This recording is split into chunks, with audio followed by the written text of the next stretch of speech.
የትኛው ጨዋት ነው ሲበቅል ክርስቶስን አልብሰኝ ብሎ የለመነው? ሊበርደኝ ይችላል ቅርፊት አድርግልኝ ብሎ የለመነ ጨዋት አለ?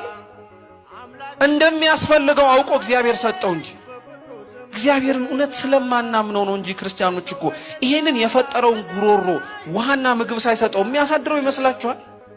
በፍጹም አያደርገውም እኮ። አዳምን ሊያድነው አዳምን ሊቤዠው ሰው የሆነው ጌታችን ኢየሱስ ክርስቶስ ከአዳም ዘር ሳይወለድ እኮ ከላይ ከሰማያት ወርዶ ስጋን ተዋህዶ የራሱን ስጋ ፈጥሮ እኮ መኖር ይችል ነበር።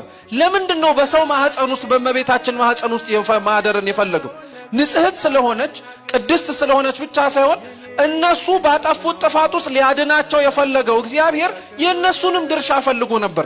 የኛ ድርሻ ንጽሕት የሆነችን ዘር ማቅረብ ነበር። እመቤታችንን አቀረብን። ከዚህ ውጪ ለአምላክ ልንሰጠው የምንችለው ስጦታ የለን።